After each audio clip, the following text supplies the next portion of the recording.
ನಮಸ್ಕಾರ ಸ್ನೇಹಿತರೆ, welcome to NRI corner. ಈ ವಾರ ಜಗತ್ತಿನ ಕಣ್ಣು ಅಮೆರಿಕ ಇರಾನ್ ಯುದ್ಧದ ಮೇಲಿದೆ. ಮಿಡಲ್ ಈಸ್ಟ್ನಲ್ಲಿ ಯುದ್ಧದ ಕಾರ್ಮೋಡ ಕವಿದಿದ್ದು, ಇದರ ನೇರ ಎಫೆಕ್ಟ್ ನಮ್ಮ NRIಗಳಿಗೆ ತಟ್ಟಿದೆ. ಫ್ಲೈಟ್ಸ್ ಕ್ಯಾನ್ಸಲ್ ಆಗಿ ಸಾವಿರಾರು ಜನ ಏರ್ಪೋರ್ಟ್ಗಳಲ್ಲಿ ಸಿಲುಕಿದ್ರೆ ಭಾರತದ ಆರ್ಥಿಕತೆಗೆ ಕೋಟಿಗಟ್ಟಲೆ ನಷ್ಟದ ಭೀತಿ ಎದುರಾಗಿದೆ. ಇರಾನ್ನಲ್ಲಿ ಮೆಡಿಕಲ್ ಸ್ಟೂಡೆಂಟ್ಸ್ ಪರದಾಡ್ತಿದ್ರೆ UAEಯಲ್ಲಿ ಸಿಲುಕಿರೋರಿಗೆ ಫ್ರೀ ಹೋಟೆಲ್ ಮತ್ತು ಊಟದ ವ್ಯವಸ್ಥೆ ಮಾಡಲಾಗಿದೆ. ಇನ್ನೊಂದು ಕಡೆ ಯುದ್ಧದ ಮಧ್ಯೆಯೇ UK ಸರ್ಕಾರ ವಲಸಿಗರಿಗೆ ಶಾಕ್ ಮೇಲೆ ಶಾಕ್ ಕೊಟ್ಟಿದೆ. ಸ್ಟೂಡೆಂಟ್ ವೀಸಾ ಬ್ಯಾನ್ ಮತ್ತು ಪರ್ಮನೆಂಟ್ ರೆಸಿಡೆನ್ಸಿ ರೂಲ್ಸ್ ಚೇಂಜ್ ಮಾಡಿದೆ. ಬನ್ನಿ, ಯುದ್ಧದ ಅಪ್ಡೇಟ್ಸ್ ಸೇರಿದಂತೆ ದೇಶ ವಿದೇಶದ ಎಲ್ಲ ಮಹತ್ವದ ಸುದ್ದಿಗಳನ್ನು ಡೀಟೇಲ್ ಆಗಿ ನೋಡೋಣ. ಮೊದಲನೇ ಸುದ್ದಿ ಗಲ್ಫ್ನಿಂದ. ಯುದ್ಧದ ಟೆನ್ಷನ್ ಇರೋದ್ರಿಂದ ಅಬುಧಾಬಿಯ ಇಂಡಿಯನ್ ಎಂಬಸಿ ಹೈ ಅಲರ್ಟ್ ಘೋಷಿಸಿದೆ. ಎಲ್ಲರೂ ಹುಷಾರಾಗಿರಿ ಮತ್ತು ಅಲ್ಲಿನ ಸರ್ಕಾರ ಕೊಡೋ ಗೈಡ್ಲೈನ್ಸ್ ಫಾಲೋ ಮಾಡಿ ಅಂತ ಅಡ್ವೈಸರಿ ರಿಲೀಸ್ ಮಾಡಿದೆ. ಫ್ಲೈಟ್ ಇಲ್ಲದೆ ಸಿಕ್ಕಿ ಹಾಕಿಕೊಂಡಿರೋ ಪ್ರವಾಸಿಗರಿಗೆ UAE ಸರ್ಕಾರ ಬಿಗ್ ರಿಲೀಫ್ ಕೊಟ್ಟಿದೆ. ನಿಮ್ಮ ವೀಸಾ ಅವಧಿ ಮುಗಿದಿದ್ರೂ ಓವರ್ ಸ್ಟೇ, ಯಾವುದೇ ಫೈನ್ ಅಥವಾ ದಂಡ ಕಟ್ಟುವಂತಿಲ್ಲ. ಪಾಸ್ಪೋರ್ಟ್ ಸೇವೆಗಳು ನಾರ್ಮಲ್ ಆಗಿ ನಡೀತಿದ್ದು, ಎಮರ್ಜೆನ್ಸಿ ಇದ್ರೆ ಹೆಲ್ಪ್ಲೈನ್ ಕಾಂಟ್ಯಾಕ್ಟ್ ಮಾಡಿ. ಫ್ಲೈಟ್ ರದ್ದಾಗಿ ದುಬೈ, ಅಬುಧಾಬಿ, ಶಾರ್ಜಾದಲ್ಲಿ ಸಿಲುಕಿರೋ ಪ್ರಯಾಣಿಕರಿಗೆ UAE ಸರ್ಕಾರ ಬಂಪರ್ ಆಫರ್ ಕೊಟ್ಟಿದೆ. ನಿಮ್ಮ ಹೋಟೆಲ್ ವಾಸ್ತವ್ಯ ಮತ್ತು ಊಟದ ಸಂಪೂರ್ಣ ಖರ್ಚನ್ನ ಸರ್ಕಾರವೇ ಭರಿಸಲಿದೆ. ಹೋಟೆಲ್ ಚೆಕ್ಔಟ್ ಟೈಮ್ ಮುಗಿದಿದ್ರೂ ನೀವು ಅಲ್ಲೇ ಸೇಫ್ ಆಗಿ ಉಳಿಯಬಹುದು. ಏರ್ಲೈನ್ಸ್ ಕಡೆಯಿಂದ ಮೆಸೇಜ್ ಬರೋವರೆಗೂ ದಯವಿಟ್ಟು ಏರ್ಪೋರ್ಟ್ಗೆ ಹೋಗಬೇಡಿ. ಟಿಕೆಟ್ ಕ್ಯಾನ್ಸಲ್ ಆದರೆ ಫುಲ್ ರೀಫಂಡ್ ಅಥವಾ ಫ್ರೀ ರೀಬುಕಿಂಗ್ ಸಿಗುತ್ತೆ. ಇತ್ತ ಕುವೈತ್ ಕೂಡ ಫ್ಲೈಟ್ ಕ್ಯಾನ್ಸಲ್ ಆಗಿ ಒದ್ದಾಡ್ತಿರೋರಿಗೆ ರಿಲೀಫ್ ಕೊಟ್ಟಿದೆ. ಫೆಬ್ರವರಿ 28, 2026 ಅನ್ವಯ ಆಗೋ ಹಾಗೆ ಎಲ್ಲರ ವಿಸಿಟ್ ವೀಸಾಗಳನ್ನ ಆಟೋಮ್ಯಾಟಿಕ್ ಆಗಿ 1 ತಿಂಗಳಿಗೆ ಎಕ್ಸ್ಟೆಂಡ್ ಮಾಡ್ತಿದ್ದಾರೆ. ಊರಿಗೆ ಹೋಗಿ ವಾಪಸ್ ಬರಲಾಗದೆ ಸಿಕ್ಕಿ ಹಾಕಿಕೊಂಡಿರೋ ರೆಸಿಡೆಂಟ್ಸ್ಗೆ 3 ತಿಂಗಳ ಎಕ್ಸ್ಟ್ರಾ ಆಬ್ಸೆನ್ಸ್ ಪರ್ಮಿಟ್ ಫ್ರೀ ಆಗಿ ಸಿಗಲಿದೆ. ಈ ಯುದ್ಧದಿಂದ ಭಾರತಕ್ಕೆ ಆರ್ಥಿಕವಾಗಿ ದೊಡ್ಡ ಹೊಡೆತ ಬೀಳೋ ಸಾಧ್ಯತೆ ಇದೆ.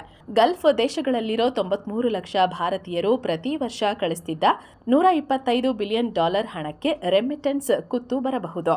ಅಮೆರಿಕದ ಟ್ಯಾರಿಫ್ನಿಂದ ರೂಪಾಯಿ ಬೆಲೆ ಕುಸಿದಿರುವಾಗ ಈ ಹಣ ನಮಗೆ ಆಕ್ಸಿಜನ್ ಇದ್ದ ಹಾಗೆ. ಜೊತೆಗೆ ಆಯಿಲ್ ರೇಟ್ ಏರಿಕೆಯಿಂದ ಭಾರತದ ಆಮದು ಖರ್ಚು ಜಾಸ್ತಿ ಆಗಲಿದ್ದು, ಪೆಟ್ರೋಲ್ ಡೀಸೆಲ್ ಬೆಲೆ ಏರೋ ಸಾಧ್ಯತೆ ಇದೆ. ಇನ್ವೆಸ್ಟರ್ಸ್ ಕೂಡ ವೇಟ್ ಅಂಡ್ ವಾಚ್ ಮೂಡ್ನಲ್ಲಿದ್ದು, ರಿಯಲ್ ಎಸ್ಟೇಟ್ ಮತ್ತು ಬಿಸಿನೆಸ್ ಡೀಲ್ಸ್ ಕ್ಯಾನ್ಸಲ್ ಆಗ್ತಿವೆ. ಸ್ವಲ್ಪ ಸಮಾಧಾನದ ಸುದ್ದಿ ಏನಂದ್ರೆ, ಕ್ಯಾನ್ಸಲ್ ಆಗಿದ್ದ ಫ್ಲೈಟ್ಗಳು ನಿಧಾನವಾಗಿ ಮತ್ತೆ ಶುರುವಾಗ್ತಿವೆ. Air India, IndiGo, Emirates limited ಆಗಿ ಆಪರೇಷನ್ ಮಾಡ್ತಿವೆ. ಏರ್ ಇಂಡಿಯಾ ಎಕ್ಸ್ಪ್ರೆಸ್ ಮತ್ತು ಸ್ಪೈಸ್ ಜೆಟ್ ಸಿಕ್ಕಿ ಹಾಕಿಕೊಂಡಿರೋರಿಗೆ ಎಕ್ಸ್ಟ್ರಾ ಫ್ಲೈಟ್ಸ್ ಓಡಿಸ್ತಿವೆ. ಆದ್ರೆ ಎತಿಹಾದ್ ಮತ್ತು ಕತಾರ್ ಏರ್ವೇಸ್ ಇನ್ನೂ ಪೂರ್ತಿ ಶುರುವಾಗಿಲ್ಲ.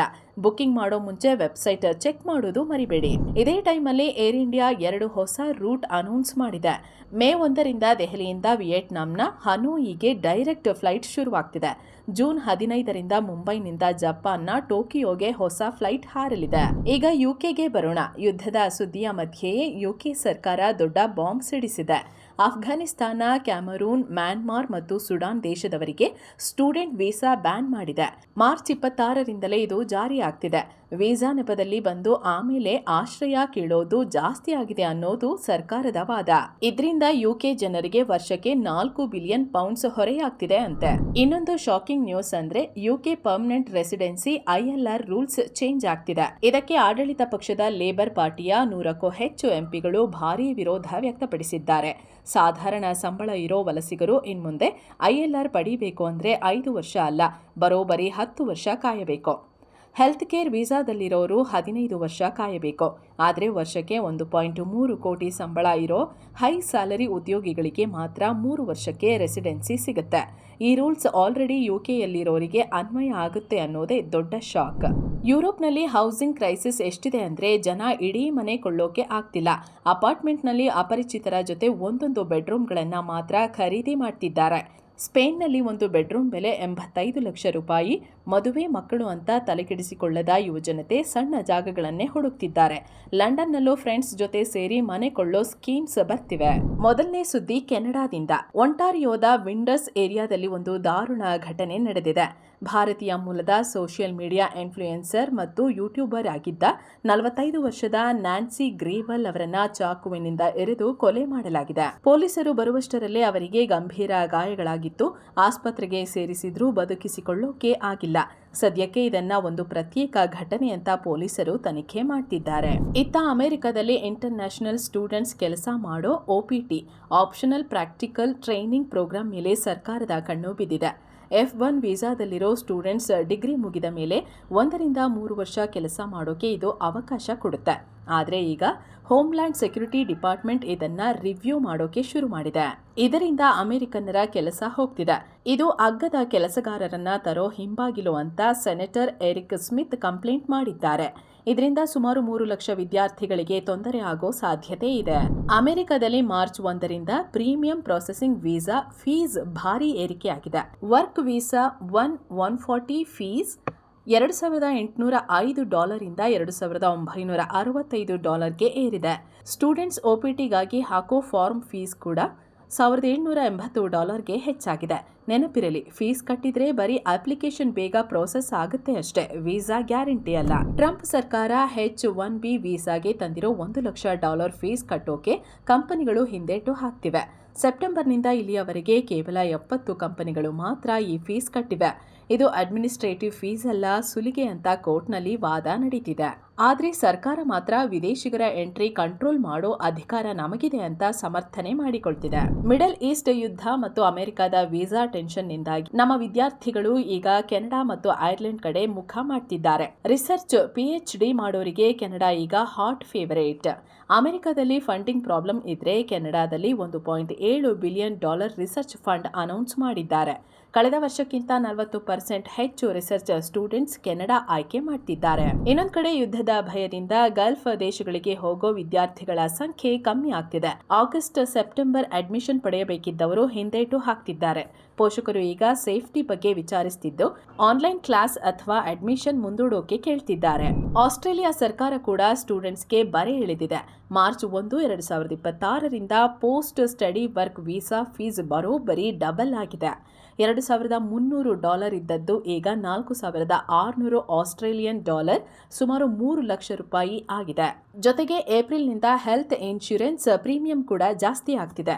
ಆಸ್ಟ್ರೇಲಿಯಾದಲ್ಲಿ ಕೆಲಸ ಮಾಡೋದು ಇನ್ಮುಂದೆ ಸಿಕ್ಕಾಪಟ್ಟೆ ದುಬಾರಿ.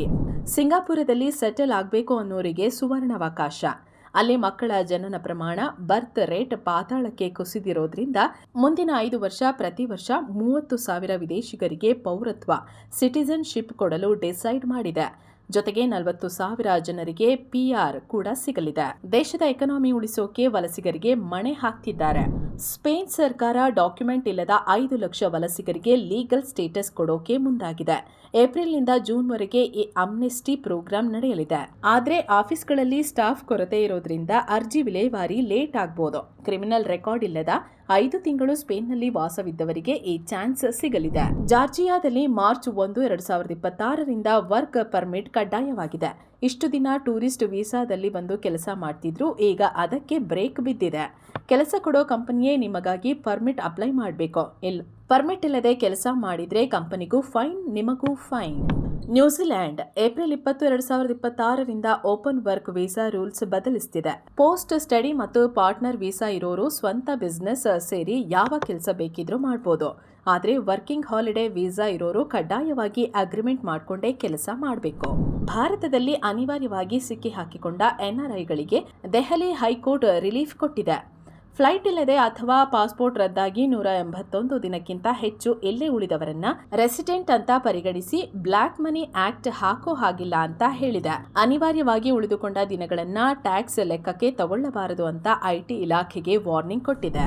ಒಟ್ಟಾರೆ ಈ ವಾರದ ಸುದ್ದಿಗಳನ್ನ ನೋಡಿದ್ರೆ ಯುದ್ಧದ ಕಾರ್ಮೋಡ NRIಗಳ ಜೀವನವನ್ನ ಅತಂತ್ರ ಮಾಡಿದೆ. ಫ್ಲೈಟ್ಸ್ ರದ್ದಾಗಿರೋದು, ವೀಸಾ ರೂಲ್ಸ್ ಟೈಟ್ ಆಗಿರೋದು ಆತಂಕ ತಂದಿದೆ.